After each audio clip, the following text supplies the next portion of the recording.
हाय बच्चों, क्या हाल है? सब बढ़िया। आज हम करने वाला लेक्चर नंबर 5, जिसमें हम पढ़ेंगे माइटोकॉन्ड्रिया, प्लास्टिड एंड राइबोसोम के बारे में। पिछला जो लेक्चर था वो था आपको एंडोमेम्ब्रेन सिस्टम। आई होप आपको समझ में आया होगा, और जब हम क्वेश्चन मिनट्स रीच कर रहे हैं वो भी आपको अच्छा लग रहा होगा। आप आंसर दे तो रहे हैं ना उसे?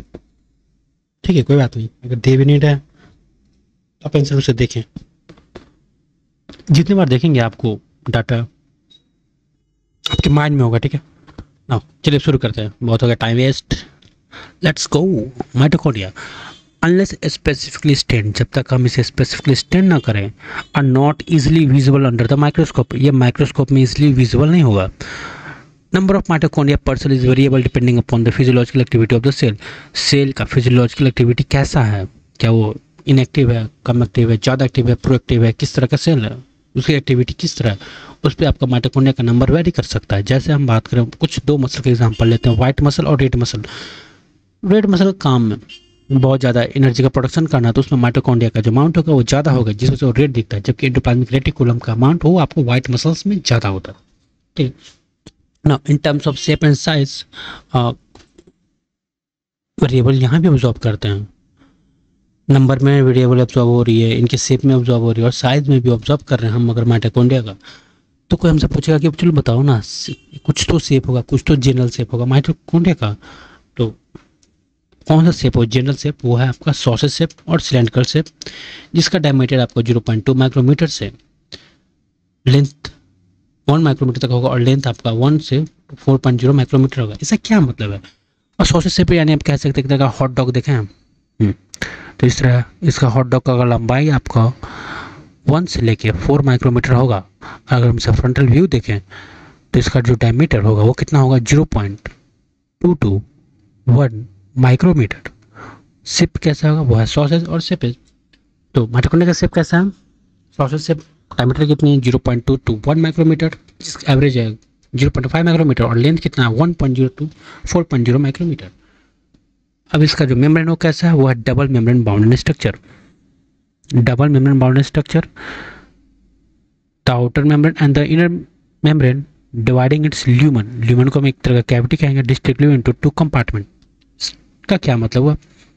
माइटोकॉन्ड्रिया एक membrane, again this one is दो मेम्ब्रेन, डबल मेम्ब्रेन। जो इनकी जो कैविटी है आपको दो इक्वल कंपार्टमेंट में डिवाइड हो रही है, एक जो आउटर मेम्ब्रेन और एक इनर मेम्ब्रेन के बीच में कैविटी है। ठीक है, ये। और एक आपको जो इनर मेम्ब्रेन जो आपको कैविटी फॉर्म कर रहा है, जिसे हम मैट्रिक्स कहते हैं, ये that is the outer and the inner compartment. तो हम इस स्पेस को कह सकते हैं आउटर कंपार्टमेंट, और इस स्पेस को कह सकते हैं inner compartment. Inner compartment. Inner compartment is filled with a dense homogeneous substance called matrix. जो इनर कंपार्टमेंट है वो किससे फिल्ड होता है? Dense homogeneous substance. ये जो ब्लू कलर का आपको दिख रहा होगा, जिसे हम मैट्रिक्स कर रहे हैं, वो ये कैसा है? आपको डेंस है और होमोजेनियस सब्सटेंस है, जो कि फिल्ड बना किससे होता है? जो compartment enclosed by the inner membrane, ये आपका इनर मेम्ब्रेन। ठीक है, इनर मेम्ब्रेन से ये इनक्लोज होता है। The inner membrane forms a number of infolding called cristae toward the matrix. अब मैट्रिक्स के साइड में जो नंबर ऑफ इनफोल्डिंग बन रही है, ठीक है, नंबर ऑफ इनफोल्डिंग जो हो रहा है, ये जो इनफोल्डिंग आपको दिख रहा है किधर है? ये आपको मैट्रिक्स के इनवर्ड है। ठीक है ना? टुवर्ड द मैट्रिक्स है। तो इस इनफोल्डिंग को क्या कहते हैं? क्रिस्टे। एक टर्म है गोल्जी बॉडी में, वो है क्या? सिस्टर्न है, जिसका फंक्शनल यूनिट है ना, वो क्रिस्टे यहाँ का फंक्शनल यूनिट स्ट्रक्चर है। पूछ सकता है ये क्रिस्टे कहाँ मिलता है? गोल्जी बॉडी, माइटोकॉन्ड्रिया, न्यूक्लियस, या फिर एंडोप्लाज्मिक रेटिकुलम। तब कहेंगे क्रिस्टे मिलता है आपको माइटोकॉन्ड्रिया में। ठीक है, इसका काम क्या है फिर क्रिस्टे का? Cristae increases the surface area. Cristae increases the surface area कैसे? ये लाइन का मतलब कैसे सरफेस एरिया इंक्रीज कर रहा? चलिए हम इसे समझते हैं। अब हमारे पास दो स्पेस दिए गए, यहाँ से और यहाँ से। एक अगर मैं यहाँ पे एक धागा देंगे और एक धागा को हम इनफोल्ड करते हैं, ठीक है, तो सबसे ज़्यादा लंबा धागा कहाँ पे? उसी स्पेस में है। तो ये धागा है, क्यों? क्योंकि इसका इनफोल्डिंग है, तो सरफेस एरिया इसका इंक्रीज कर दे रहा है। वैसे हम बाहर खोलेंगे ये तो इतना बड़ा दिखेगा कंपेरिजन टू दिस। तो cristae increase the surface area, किसका? Inner surface area, inner membrane का सरफेस एरिया को इंक्रीज कर देता है। जबकि वही outer membrane form continuous limiting boundary. Limiting boundary का कहने का मतलब क्या होगा? अगर ये आपका सेल है, ये साइटोप्लाज्म है। तो जो मैट्रिक्स है, माइटोकॉन्ड्रिया का मैट्रिक्स और साइटोप्लाज्म का मैट्रिक्स, इन दोनों के बीच जो वॉल का काम करता है वो है आपका आउटर मेम्ब्रेन, जो कि कंटिन्यूअस है, कहीं ब्रेक नहीं है। जबकि न्यूक्लियस की बात करें तो न्यूक्लियस का वॉल है वो है ब्रेक होता है। तो न्यूक्लियस भी डबल मेम्ब्रेन है लेकिन नॉन कंटिन्यूअस है, ठीक है। Two membrane have their own specific enzyme. Outer membrane and inner membrane के पास जो एंजाइम है उनके पास अपनी स्पेसिफिक एंजाइम है जो कि अपना स्पेसिफिक फंक्शन भी करेगा। और वो क्या है स्पेसिफिक फंक्शन, वो है एरोबिक रेस्पिरेशन में, ठीक है। एरोबिक रेस्पिरेशन कहने का मतलब क्या है कि aerobic respiration produce cellular energy in the form of ATP. Aerobic respiration के दौरान सेलुलर एनर्जी का फॉर्मेशन होता है किस फॉर्म में, एटीपी में जी। और ये ATP form by the mitochondria, इसलिए हम माइटोकॉन्ड्रिया को power house of the cell कहते हैं। तो किस तरह एटीपी फॉर्म करता है, एटीपी फॉर्म करने के लिए आपको चाहिए प्रोटॉन ग्रेडियंट। तो प्रोटॉन ग्रेडियंट अगर देखें तो ये आपका माइटोकॉन्ड्रिया का आउटर मेम्ब्रेन है और माइटोकॉन्ड्रिया का इनर मेम्ब्रेन है। तो आउटर मेम्ब्रेन और इनर मेम्ब्रेन के बीच का जो स्पेस है जिसे हम कहते हैं इंटर मेम्ब्रेन स्पेस, यहाँ पे आपको H+ आयन का कंसंट्रेशन ज़्यादा है। H+ का आयन का कंसंट्रेशन ज़्यादा करने के लिए आपको 4 कॉम्प्लेक्सेस चाहिए होते हैं, 1 2 3 4, जिससे हम कंबाइन करके कहते हैं electron transport chain. Electron transport chain आपका H+ का कंसंट्रेशन इंटर मेम्ब्रेन स्पेस में हाई करता है और आपका मैट्रिक्स साइड में, माइटोकॉन्ड्रियल मैट्रिक्स में कम करता है। जब H+ ion H+ proton gradient form करता है, जब ये प्रोटॉन ग्रेडियंट ब्रेक होता है किसके थ्रू, एटीपी सिंथेस के थ्रू, तो एटीपी से एटीपी का फॉर्मेशन होता है और ये जो एटीपी फॉर्मेशन होता है यही आगे जाके हेल्प करता है आपका सेलुलर एनर्जी में। तो इसलिए हम कहते हैं mitochondria is the power house of the cell because it produce cellular energy in the form of ATP. Matrix also possess, matrix also possess क्या, ऑल्सो कहने का मतलब क्या होता है, सिंपली कह भी सकते हैं मैट्रिक्स पोजेस नहीं। एक और स्ट्रक्चर के बारे में हमने पहले बात किया था, वो था inner membrane of the mitochondria form a crystal. वो भी तो मैट्रिक्स में ही बन रहा था ना, टू आर द मैट्रिक्स, इसलिए यहाँ पे हम लाइन लिख रहा है मैट्रिक्स ऑल्सो पोजेस क्या क्या है, डीएनए मॉलिक्यूल जो कि कैसा है, सिंगल है और सर्कुलर है, आरएनए मॉलिक्यूल, राइबोसोम जो कि 70S है, और कुछ ऐसे कंपोनेंट जो कि सिंथेसिस ऑफ प्रोटीन में हेल्प करते हैं। तो मैट्रिक्स क्या क्या पोजेस करता है, एक आपका क्रिस्टल, डीएनए मॉलिक्यूल जो कि सिंगल एंड सर्कुलर है, आरएनए मॉलिक्यूल, राइबोसोम और कुछ वैसे कंपोनेंट जो कि प्रोटीन के सिंथेसिस में हेल्प करता है। Mitochondria divide by the fusion, fusion not fusion, fusion, ठीक है। इसका क्या मतलब है फ्यूजन, एक मैंने, चलिए एक हम वर्ड लिखते हैं फ्यूजन और एक वर्ड लिखते हैं फ्यूजन। फ्यूजन क्या होता है कि दो सेल लें, जब ये दोनों कंबाइन करेंगे तो कॉम्बिनेशन ऑफ सेल बनेगा ये, तो ये फ्यूज किया। और फ्यूजन में क्या करता है कि ब्रेक करता है, यही सेल आपको दो पार्ट में ब्रेक करता है, तो ये फ्यूजन हुआ, ठीक है। तब माइटोकॉन्ड्रियल डिवाइड जो फ्यूजन कर रहा है वो इस तरह कर रहा है, देखिए एक माइटोकॉन्ड्रिया है, धीरे धीरे इनकी इनफोल्डिंग मेम्ब्रेन बन रही है और ब्रेक कर गया दो छोटे छोटे माइटोकॉन्ड्रिया, तो ये फ्यूजन के थ्रू माइटोकॉन्ड्रिया का डिवीजन हो रहा था, ठीक है। ऐसे फॉर्म करता है माइटोकॉन्ड्रिया। कुछ मैं आपको पॉइंट बताऊं, देखिए माइटोकॉन्ड्रिया तो वैसे मिल कहाँ रहा है, यूकैरियोटिक सेल में, membrane bounded organelle only found in eukaryotic cell, prokaryotic cell में मिल नहीं रहा है। लेकिन इसका जो राइबोसोम है, जो राइबोसोम इनके मैट्रिक्स में माइटोकॉन्ड्रिया का, वो कैसा है 70S। और कितनी ताज्जुब की बात है ना, 70S राइबोसोम वो तो प्रोकैरियोटिक्स में मिलता है ना, प्रोकैरियोटिक सेल में मिलता है ना।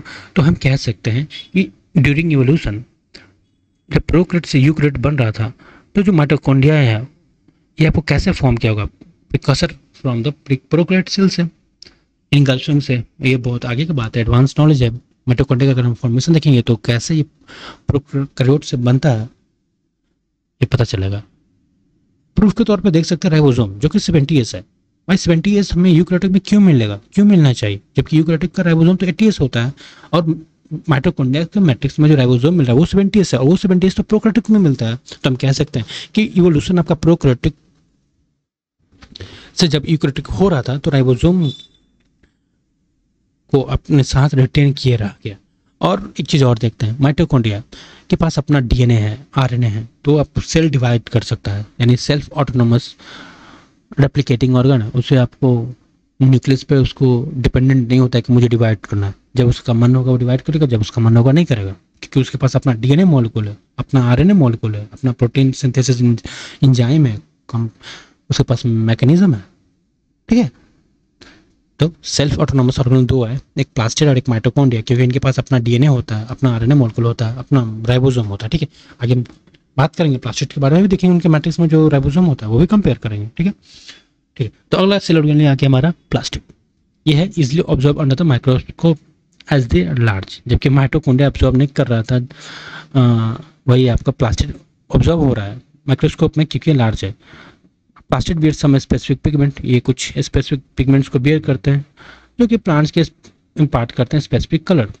प्लांट के जो स्पेसिफिक या कलर होते हैं, जैसे आप देखते होंगे ऑटम सीजन में आपको ब्राउन ऑरेंज दिख रहा है, येलो दिख रहा है उनके लिप्स, वही आपको रेनी सीजन में ग्रीन दिखता है। ये कलर कैसे दिख रहा है हमें, ये हमें कलर दिख रहा है प्लास्टिड में जो पिगमेंट्स उनकी वजह से। अब पिगमेंट्स के बेसिस पे हम प्लास्टिड को 3 पार्ट में डिवाइड कर रहे हैं based on the types of pigments. Plastid divided into 3 types: chloroplast, chromoplast and leucoplast. Chloroplast, chromoplast and leucoplast. तो chloroplast क्या है? Contain chlorophyll and carotenoid pigments.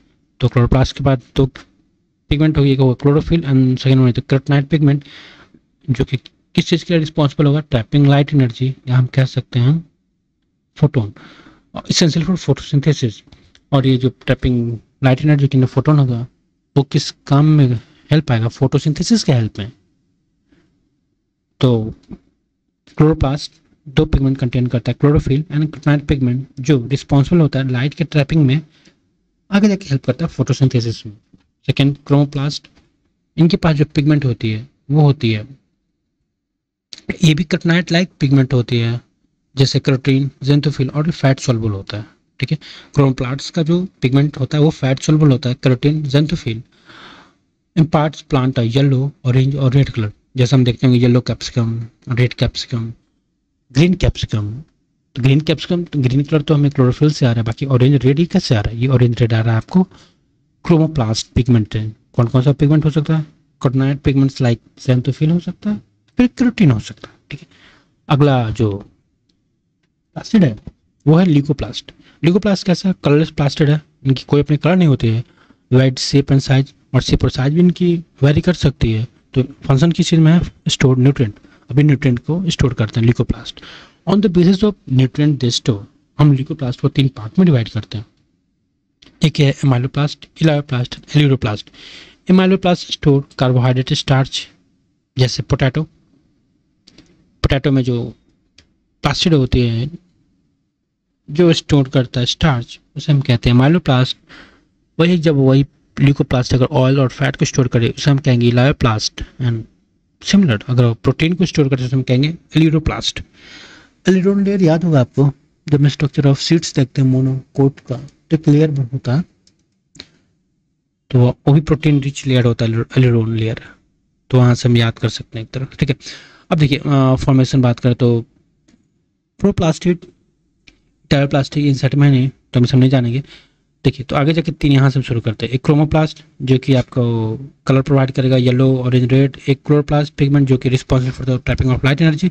Leucoplast nutrient को स्टोर करने में हेल्प करते हैं। Amyloplast starch, elaioplast oil and fat, proteinoplast and aleuroplast हम कह सकते हैं एल्यूरोप्लास्ट प्रोटीन का स्टोर में हेल्प करता है। ठीक है, आगे हम देखते हैं क्लोरोप्लास्ट के बारे में और डिटेल स्ट्रक्चर, क्योंकि जब हम प्लांट फिजियोलॉजी देखेंगे तो इस क्लोरोप्लास्ट में जो पिगमेंट्स है, थैलेकोइड्स, ग्रेना, ये सब के बारे में एक बार और डिस्कस हो गई और बेसिक, और इनके हम पर्टिकुलर डीप यहाँ पे जाके स्टडी करेंगे। अभी तो हम क्या सेल पढ़ रहे हैं ना, तो सेल पे इस सेल ऑर्गेनल में जा रहे हैं। जब और प्लांट फिजियोलॉजी जाएंगे तो इस पर्टिकुलर थैलेकोइड्स मेम्ब्रेन के अंदर क्या हो रही है, कैसे फॉर्म हो रहा है, क्या क्या चल रहा है, वो सब देखेंगे। ठीक है, आते पॉइंट पे। Majority of the chloroplast of the green plant are found in the mesophyll cell of the leaves. Leaves में बहुत तरह के सेल होते हैं, spongy parenchyma, palisade parenchyma, mesophyll cell, guard cell. ठीक है, तो जो मेसोफिल सेल होती है वहाँ पे क्लोरोप्लास्ट होते हैं, जिसकी वजह से ग्रीन लीफ आपको ग्रीन दिखता है। ठीक है, अब क्लोरोप्लास्ट का जो शेप है वो वेरी कर सकता है, कैसे कैसे? लेंस शेप भी हो सकता है, ओवल भी हो सकता है, स्फेरिकल भी हो सकता है, डिस्क्वाइड भी हो सकता है। जैसे लेंस शेप, ओवल, स्फेरिकल, प्रोगोल, इवन रिबन लाइक। और इनका जो लेंथ है वो वेरिएबल कर सकता है 5 to 10 माइक्रोमीटर, टू विथ होगा इनका 2 to 4 माइक्रोमीटर। यानी अगर हम लेंथ की बात करें ये, तो ये जो लेंथ है ये कितना हो सकता है आपको 5 से 10 माइक्रोमीटर। और अगर हम इनका विड्थ की बात करें तो विड्थ आपको हो सकता है 2 to 4 माइक्रोमीटर। इनका जो नंबर है वो भी वैरी कर सकता है, शेप वैरी करेगा। हम देख रहे हैं length shape, Oval shape, circle shape, square shape और इवन लाइक इतने तरह के आपको प्लास्टिक के शेप मिल सकते हैं। इनके नंबर भी वैरी कर सकते हैं। जैसे हम क्लेमाइडोमोनास की बात करें तो इनके पर सेल में एक ही प्लास्टिड होगा। वही अगर ग्रीन एलगी के बारे में बात करें तो उनकी मेसोफिल सेल में 20 to 40 प्लास्टिड पर सेल मिलेंगे। Like mitochondria, the chloroplast are also double membrane bounded organelle. Mitochondria की तरफ क्लोरोप्लास्ट पे डबल मेम्ब्रेन है, आप देख भी रहे होंगे जैसे डायग्राम में। ये है आपका आउटर मेम्ब्रेन, ये है आपका इनर मेम्ब्रेन, ठीक है। अब स्पेस और the inner membrane is relatively less permeable. अगर कंपेयर करें आउटर मेम्ब्रेन और इनर मेम्ब्रेन में, तो इनर मेम्ब्रेन क्या है वो आपका लेस परमिएबल है in comparison to outer membrane. Number of organized क्या sorry space limited by the inner membrane of the chloroplast is called stroma. अब स्ट्रोमा क्या है? ये इनर मेम्ब्रेन के अंदर जो स्पेस इनक्लोज है, जैसे हम समझते हैं ये आपका अगर सेल है तो सेल का जो अगर प्लाज्मा मेम्ब्रेन है तो प्लाज्मा मेम्ब्रेन जो स्पेस को बाउंड करता है उसे हम क्या कहते हैं? साइटोप्लाज्म, ठीक है। अब साइटोप्लाज्म के अंदर प्लास्टिड है डबल मेम्ब्रेन, तो जो इनर मेम्ब्रेन है वो एक स्पेस को बाउंड करेगा, उस स्पेस को हम क्या कहेंगे? उसे कहेंगे हम स्ट्रोमा, ठीक है। Now number of organized flattened membranous sac called thylakoid present in stroma. अब स्ट्रोमा में सैक प्रेजेंट होता है और सैक कैसा होता है? फ्लैटेंड होता है और मेम्ब्रेनस होता है। Membrane bounded flattened structure present in the stroma called thylakoids. जैसे ये है वो थैलेकोइड्स, देखिए मेम्ब्रेन बाउंडेड है हुआ, ठीक है। फ्लैटेंड दिख रहा है आपको एकदम कॉइन की तरह दिख रहा है ना, इसे ही हम कहते हैं थैलेकोइड्स। अब डिफरेंट टाइप को थैलेकोइड देखिए एक ऊपर एक स्टैक किया हुआ है, रखा हुआ है, कंबाइन करके क्या बनते हैं? हम ग्रेना बनाते हैं, ठीक है। जिसे क्या करें? स्टैक ऑफ थैलेकोइड को क्या बोल रहे हैं? Grana. Thylakoids are arranged in stack like a piles of coin. Coin के पाइल्स की तरह जब हम थैलेकोइड्स को रखे रहते हैं उसे हम कहते हैं ग्रेना। सिंगुलर कैसा? ग्रेनम। और या फिर हम कह सकते हैं इंटरग्रेनल थैलेकोइड्स। ग्रेना को हम क्या कह सकते हैं? इंटरग्रेनल थैलेकोइड्स, ठीक है, थैलेकोइड्स, ठीक है। In addition flat membranous tubules called the stroma lamellae connecting the thylakoids of the different grana. इसका क्या मतलब हुआ? एक ये ग्रेनम ले सकते हैं और दूसरा ग्रेना ले सकते हैं। एक ग्रेना दूसरे ग्रेना से अटैच है एक फ्लैटेंड ट्यूब्यूल से। इस ट्यूब्यूल को हम क्या कहते हैं? स्ट्रोमा लेमेले। क्या कहते हैं? स्ट्रोमा लेमेले। यहाँ भी आपको फोटोसिंथेसिस में हेल्प करता है। PS1 PS2 कहाँ होता है ये सब हम जानेंगे फोटोसिंथेसिस चैप्टर प्लांट फिजियोलॉजी के अंदर, ठीक है। फिलहाल के लिए हम सेल ऑर्गेनाइजेशन के बारे में बात कर रहे हैं, सेल की बेसिक यूनिट के बारे में, तो हम और फंक्शन भी जानेंगे। हम बस इनके ऑर्गेनाइजेशन के बारे में जान रहे हैं, इनकी कुछ और थोड़ी बहुत डीप नॉलेज देख रहे हैं कि क्या क्या प्रेजेंट हो रहा है। मैं फिजियोलॉजी नहीं जानना है यहाँ पे, ठीक है। The membrane of the thylakoid includes a space called lumen. अब ल्यूमेन भी क्या है? एक तरह का स्पेस है।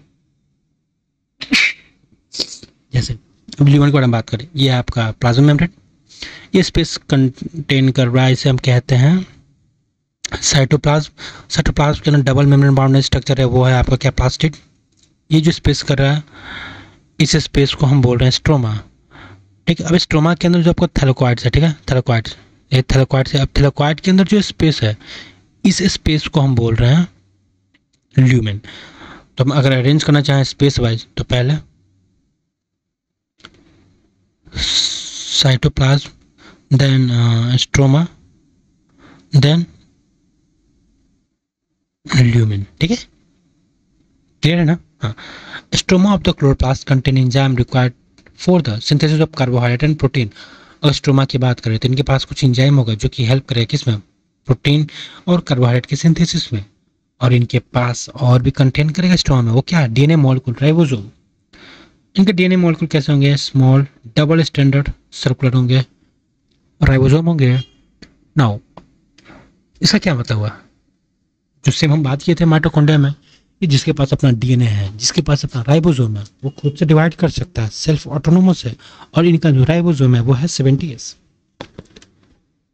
लाइक माइटोकॉन्ड्रिया कैसा है, 70s। Chlorophyll pigments are present in thylakoids. Thylakoids पे क्लोरोफिल पिगमेंट प्रेजेंट होगा, ठीक है, जो कि responsible for trapping of light और further help in the functioning of process of photosynthesis.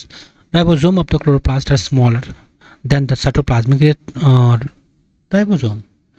समझ रहे हैं? अब साइटोप्लाज्म में जो राइबोसोम मिल रहा है वो कैसा है, 80s है, क्योंकि ये तो यूकैरियोटिक सेल है। यूकैरियोटिक सेल में डबल मेम्ब्रेन बाउंडेड ऑर्गेनेल मिलता है, लेकिन प्रोकैरियोटिक में तो नहीं मिल रहा है, क्योंकि यूकैरियोटिक में डबल मेम्ब्रेन बाउंडेड ऑर्गेनेल मिल रही है, तो इनके जो राइबोसोम होंगे वो होंगे 80s।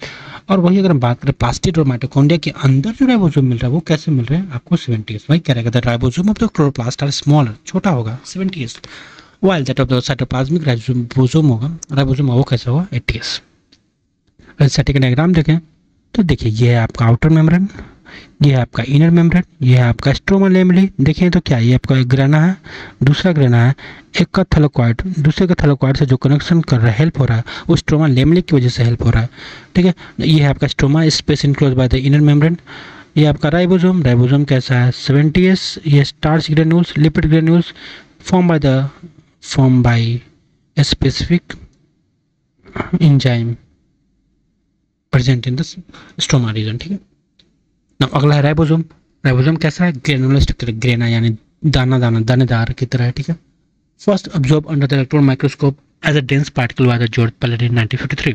1953 में एक साइंटिस्ट थे जॉर्ज पैलेडे, उन्होंने सबसे पहले जो ऑब्जर्व किया डेंसली पार्टिकल जो आपको साइटोप्लाज्म में मिल रहा था, किसके हेल्प से, इलेक्ट्रॉन माइक्रोस्कोप की हेल्प से। कंपोज्ड, और वो जो स्ट्रक्चर मिला ग्रेनुलर स्ट्रक्चर, वो composed of ribo nucleic and protein, वो दो पार्ट से बना हुआ था, एक राइबो न्यूक्लिक एंड एक प्रोटीन से।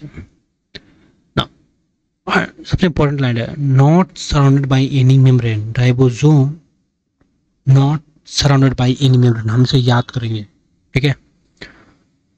Eukaryotic ribosome are 80s while the prokaryotic ribosome are 70s। जो यूकैरियोटिक राइबोसोम होगा वो होगा 80s का, 80s और 70s क्या है, देखिए यहाँ पे हम देखें, ठीक है। राइबोसोम आपको दो पार्ट से बना होता है, एक लार्जर सब यूनिट, एक होता है स्मॉलर सब यूनिट। देखिए ये लार्जर सब यूनिट, ये स्मॉलर सब यूनिट, 70s राइबोसोम। प्रोकैरियोटिक के बारे में बात करें तो जो 50s इनके जो लार्जर सब यूनिट होता है वो होता है 50s, और स्मॉलर सब यूनिट होता है वो होता है 30s। 30s के अंदर जो राइबोसोमल होता है, आरएनए होता है, वो 16s होता है, और प्रोटीन जो होता है वो 21 नंबर में होता है। वही अगर लार्जर सब यूनिट में आरएनए कितना होता है, 23s और 5s, और प्रोटीन कितना होता है, 34। जबकि वो अगर हम बात करें यूकैरियोटिक राइबोसोम यानी 80s में, तो जो लार्जर सब यूनिट उसमें जो होते हैं वो होते हैं 60s, और 60s किसके थ्रू से बना होता है, आरएनए से, जो कि 20s, 5.s और 5s, और प्रोटीन कितने 45, क्योंकि स्मॉलर सब कितना होता है 40s, आरएनए 18s और प्रोटीन 30। ईच राइबोसोम वो हम देखेंगे कि 2 सब यूनिट्स है, और लार्जर एंड सब स्मॉलर सब यूनिट हमने यहाँ देखा इस डायग्राम में, इस पिक्चर में कंपेयर जब कर रहे थे हम 80s और 70s के बारे में। The two subunit of 80s ribosome are form of 68s and 40s, while that of the 70s are composed of 50s and 30s। ये हम याद रखेंगे। यहाँ पे इस का क्या मतलब है, इस मतलब है सेडिमेंटेशन कोफिशिएंट, जिसे हम सेविटबर्ग यूनिट कहते हैं, और इसका काम क्या है, indirectly measure density and size. इस indirectly measure density and size. तो इस तरह आज का लेक्चर हमारा कंप्लीट होता है। आई होप आपको समझ में आया होगा, क्योंकि एक तरह का एनसीईआरटी का रिवीजन नोट्स की तरह है, हम इसे रिवीजन नोट्स की तरह समझे। जब आप ये पढ़ेंगे, जब ऐसे सुन रहे होंगे, उसके बाद आप एनसीईआरटी पढ़ना चाहेंगे, आपको एनसीईआरटी की एक एक लाइन और अच्छे से समझ में आएगी और दिमाग में याद होगा, ठीक है। आप इसे जितनी बार देखेंगे, जितनी बार रिवाइज करेंगे, आपके लिए उतना बेनिफिट होगा, बेनिफिशियल होगा, ठीक है। तो देखते रहिए, स्टे मोटिवेटेड। मिलते हैं अगले लेक्चर में। सब्सक्राइब करना ना भूले दोस्तों। Bye bye.